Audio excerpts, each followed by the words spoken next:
Hello again and welcome to today's Sugardale Charge Chat. I'm Scott Zurilla. Glad you are with us, and it is a real pleasure to welcome in. I'm going to call him Charge Legend because that's what he is.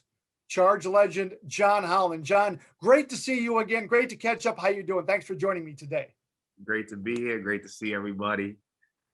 Now, John, I've begun my interviews with former Charge players referencing where in the world is Carmen Sandiego, knowing that you've played around the world. Today, where in the world is John Holland coming to us from? Today, I'm coming Today. from New York City in the Bronx, but this season I played out in Russia, in Kazan, Russia. I don't know if anybody would know where Kazan is in Russia, but it's a pretty nice city, big city, probably fourth or fifth biggest city in Russia. Lots to do. Way nicer than I thought. So that's where I was this year. So, how's as being a basketball player? We'll talk about other things off the floor, but first and foremost, as a basketball player, what's the competition like in Russia? Oh, I mean, really, the team I'm on, we play in Euro Cup and the VTB League, which is basically the Russian league. Uh, and it was good.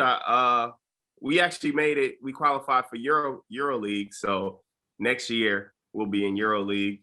So that's with everybody, all the big names like Efes, Milan, Barcelona, Madrid. So we'll be with them next year, our team. Okay. And Now, it was good. It was good. And in the Russian league, you have like Cheska, which is the one the championship. We played them for the championship and lost. Kimki, they have Zenit. They have some 3 Euro League teams. So it's good competition. okay. Now, as I'm doing some prep work for this interview, looking for some numbers and things, I saw your history of playing abroad, European basketball. This might be your longest answer of all. Where else have you played since you left the Charge abroad? Oh, since I left the Charge, um, well, in Europe, I started out. I went to Austin, and then from there I went to Puerto Rico, I believe, and then I think I went to either the Philippines. I went to the the Philippines for a quick little stint. Then I went to Israel. That season kind of ended with COVID. Went back to Israel because they restarted the season in the summer. And then this year I was in Russia. Okay. Now, with all that being said, do you, as you tried to struggle to find where you played, Yeah. was there a favorite place out of all of those that you really enjoyed both living and playing? Um, Probably Israel. I was in Jerusalem, and it's just it's good weather. Had a really good team, and just basically the weather. The fact that I could drive to Tel Aviv and go on the beach. That was probably what did it for me. But I enjoyed this year, even though Russia isn't like the best weather. I had great teammates, and it made up basically for everything because obviously, who you work with is super important. And so Sure. if you enjoy coming to work every day and you work well, we did well this year. So it was a pleasure. Now, in general, John, for those of us like myself that really have not traveled abroad, especially to Europe, what do you enjoy most about playing abroad, playing in another country, living in another country? What do you like most? Just the excitement of it, the learning, like you get to be in a different culture, in a different environment, something that is completely different than what you're used to, and you have to figure it out everywhere you go. You have to figure out their customs, their language, everything, and I think that's kind of fun actually. Just to be able to go to a city and then learn the city, figure out everything that I need to get around and to maneuver in that city. It's pretty fun. On top of the basketball aspect of it, which is also the most fun. but that's what I like. That's what I like the most about Europe. Like you get all these different cultures you get exposed Mhm. to. All right. Now, on the flip side of that, what do you dislike the most? Is it getting, accustomed to the food, the language, maybe the basketball isn't as good, et cetera, et cetera? What do you not like? I mean, like kind of what I love is kind of what I dislike about it. All the moving around, like having to learn a different culture, having to do all that. I mean, I love it, but that's the annoying part. Uh, kind of it's a little unstable Mm. in a lot of aspects. So that's another thing that's frustrating. But for the most part, I look on the bright side of things, and I enjoy. I've been first off, I've been fortunate to be on some good teams and some great places. Uh, so that for one is something that I'm happy about, and I was fortunate in my career, not just this last few years, but throughout my career, I've been in some pretty good places. So I really can't complain.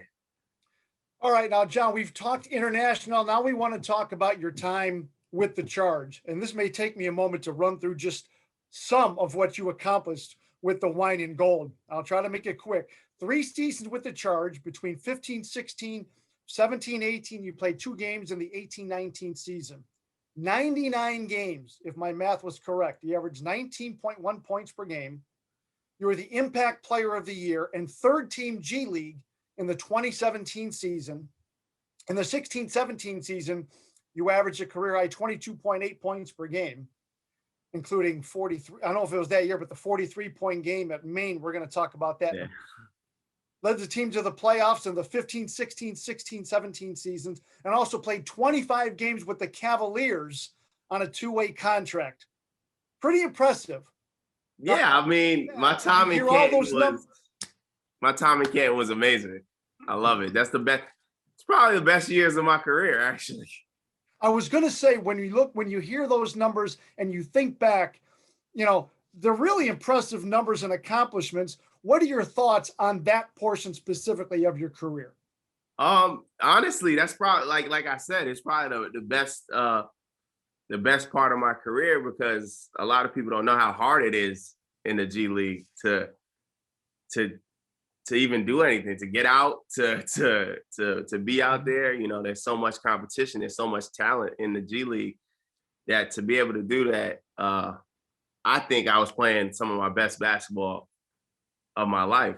Mm-hmm. And it was amazing. And I was fortunate too, to not only have great coaches, but great teammates.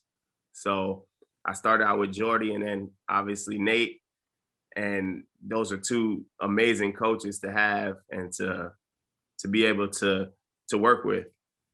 And obviously, I credit them a lot, with empowering me to have some success, and the team, obviously my teammates, number one, that allow that. So I was just, like I said, I'm fortunate.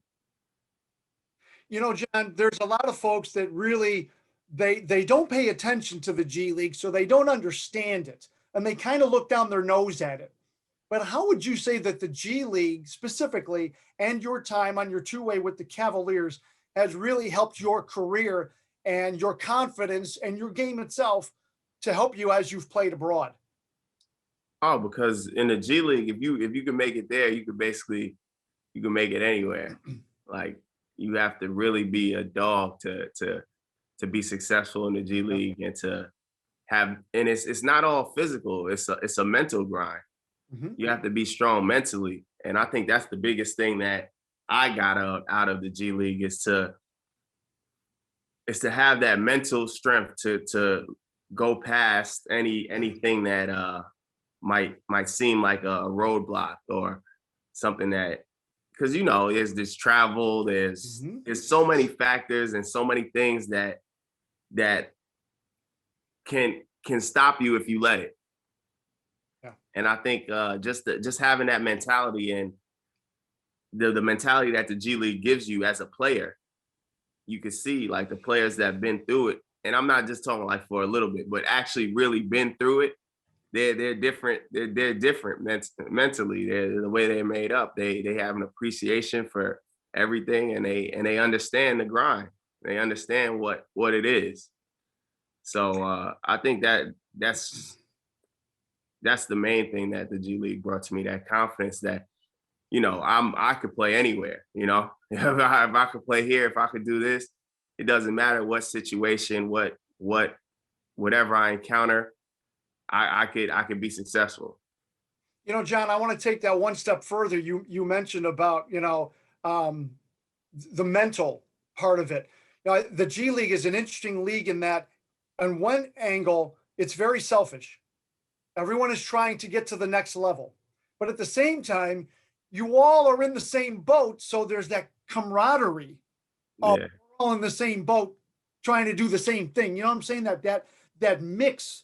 So I like your comment about the fact that it is very mental, that you're trying to do something for yourself, but the guys you're with are trying to do the same The thing. G League is a crazy dynamic because Yeah. obviously you want the best for yourself, but like you're with these guys every day. And like I want the best for them too. Like I see like I'm probably the biggest Quinn Cook fan ever. Like just because he was my roommate for 2 years and I saw the grind of it all. And I saw how hard it was and what it took and the work that was put in for him to get everything he got and everything he has right now. So like so like when you see that and when you see guys' journey, when you see different things and you see how it goes, like you can't help but root for some guys. Like those are your teammates, those are your brothers. Like you go through the same things, and obviously you want the best for yourself, but you also want the best for them. And that's how it goes when you're in a situation like that. Charge legend John Holland joining us on today's Sugardale Charge Chat. John, you mentioned Quinn Cook, former teammate. Do you stay in touch with any of your former teammates? And what's the connection with some of those guys? Oh yeah, I stay in touch from time to time. I always check in. It's crazy, guys you play with, you see them in overseas a lot. So I mean, I actually played with, I don't know if you remember Emmanuel Terry. He played for the Charge for a little bit. I actually played with him last season when I was in Jerusalem. He ended up coming over late in the season. You see Ja'Cory is in Italy. We were about to play him. I think something happened with their team. They got eliminated, but we were set to match up with them. So I always followed him. Yeah, and then you just see other guys on IG and you see their journey, like obviously Bev and like everybody. You just try and keep up. Isaac, Hamilton, like a lot of guys that I try and keep up with and try and follow their careers and see how they're doing. John, we've got Sean and I have about 9-10 years of history with the Charge. So I have a lot of memories, but I'll be honest with you. It's a side story about Quinn Cook is always one of my first memories, but on the floor, your 43-point double overtime game at Maine, although I was not there, I watched it at home on the computer, is probably my biggest in-game memory. Tell me about that and maybe your biggest memory as a member of the Charge. Oh man, that game it was a good game. I have kind of like a habit of like doing well against Maine. Like you did. Maine is a fun team to play, and they're always a really good team. But I always do well against them. And I got to chime in here because they got so sick of you kicking their butt that they called you up right after we beat them in the playoffs. No, and that brings me to my favorite memory is probably playing them in the playoffs. And I remember hitting a shot and we won the game. And then the next few days I got called up by Boston, and it was kind of bittersweet for me because on one hand I got everything that I was working all year for, but on the other hand, I missed the most important time of the year, a year that I think we could have won a championship. I think we had a championship team. The way we're playing together as a team, we got Stockton, we had Quinn, we had me, we had Nick Minerath. Everybody was just together. Mike Dunnigan, everybody was like, I think we had the team to win. And it was just so bittersweet that I had to leave and go, live my dream and play on Boston, which was amazing. But I remember being in the hotel, like watching the game against Sioux Falls, and it frustrates me so much because Sioux Falls had all this hype, and this was like the best team ever, and I knew for a fact we were gonna beat them. if I was there and we stayed like together, I knew we could beat them. Like we were playing too well. Yep. Z-Man and I have talked about that often ourselves. Yeah, we absolutely agree. Then I believe Mikey Stockton picked up an injury maybe. Yeah, his head. Yeah. In Sioux Falls, he got a concussion, so he had to be out on protocol because it's a 3-game series in like 4 days or something like that. So he was out. So it's like, it was like Murphy's Law of everything. After you hit that big shot, and we were in that gym in Maine. Remember, we weren't even in the real gym. They had to play something else. Hit the big shot, got the win. We had a heck of a celebration in the locker room. Great celebration. That's probably one of my favorite celebrations. I remember Coach Damon Jones might have been going hardest than everybody else in that celebration. DJ, definitely. And it's like we got back to the hotel, and all of a sudden, like, oh yeah, John's gonna get called up. It's like, it's really got to celebrate. It's bittersweet. Like, I remember being in a Boston hotel watching the game. Like, damn. Like I'm cool, like I'm happy, but I wish I was out there. I wish I could have been out there fighting and win a championship. But that's how it goes. It's a business. It's part of the business of the G League, absolutely. John, we've been mentioning a lot of names. I want to kind of get some a story from you about a former teammate. We talked to Gerald Beverly recently, and we joked about how he's very cheap. I remember a time we were up in Toronto, and we had just got done. Most of the players shopped over at the Eaton Center, and getting back on the bus, and Eric Moreland had like shoes draped over all of his arms. Do you have any fun stories like that? Bus trips, flights that you can share with our viewers? Oh man, I remember.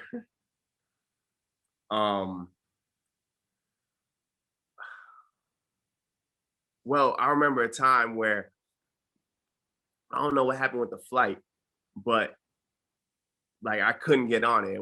I forgot where we were, but I had to take a car ride. It was me, Antoine Agudio. I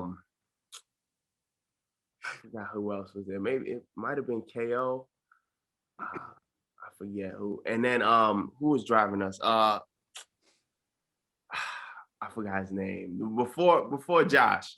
Mike G. Mike That's right. Mike G. Right. Yeah, right. He drove us up there, and it was just fun. It was like classic G League. Like we're taking this long ass trip in the middle of nowhere through the woods, just trying to get to this game. Us got flights, but there was like 12 flights, and there was like 16 of us or something crazy like that. We're like, okay, instead of you guys waiting forever, just rent a car. Yeah, you're right. I forgot about that too. Were you on the bus with us? But it's like nobody was there. It was just us three, and like it was just like a real a real G League story, like just trying to get there. And then there was another time I think up in Toronto where it was a bad snowstorm, and we were just on the bus forever.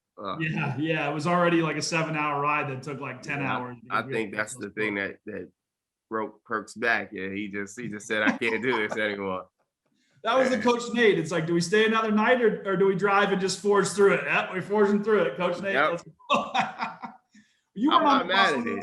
Were you on the bus with us when we were going from Austin to RGV and broke down with Perk? Were you on that?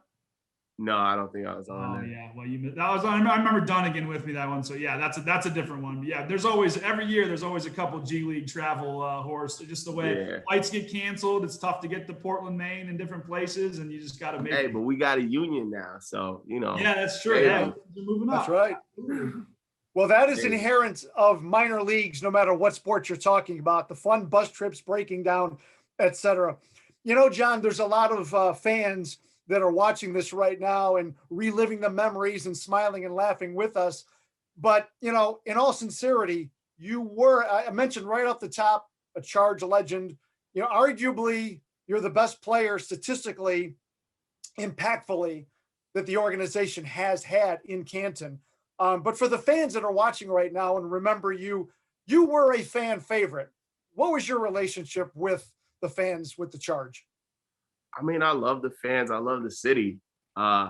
It's just had so much like character, and I I love it. Like just guys like Dylan, guys like just the diehard fans that just give so much to the team.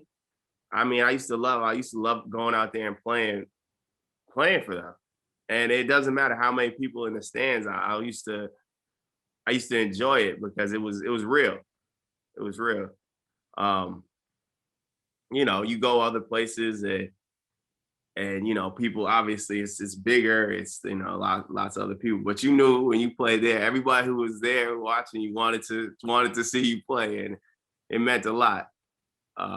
It really did mean a lot. And I enjoyed it. I probably had more fun playing on the Charge than sitting on the bench on the Cavs, ultimately. But I mean, but that's how basketball goes. That's what you know, as a player, you enjoy playing, and so it was fun, and it was one of my greatest times in my life, actually. Well, So, John, before we let you run, I absolutely want to bring attention and thank you, because it kind of saves me from asking another question. But you've got your Charge wine and gold, yeah, for sure. representing, which is great to see. So I won't ask, do you still wear your Charge gear? Because you're answering. I do, Sean. So you know, just letting you know the care package. I got his sizes before we started. Everybody, don't worry. He's gonna get a nice care package. John, are you able to, how much are you able to keep up maybe with the G League and the Charge? I know it's tough, different time zones, internet capabilities, but do you do your best to kind of still stay in touch? This year was a little tougher because, you know, there's such a time difference. Like to even see a game, I probably, you know, have to stay up super late. So yeah. I wasn't really in touch with anything, really. I kind of tried to detach, and just because I had to. But you know, I always follow the IG pages. I know what's going on, and I try and stay as up to date as possible. But this year was tough.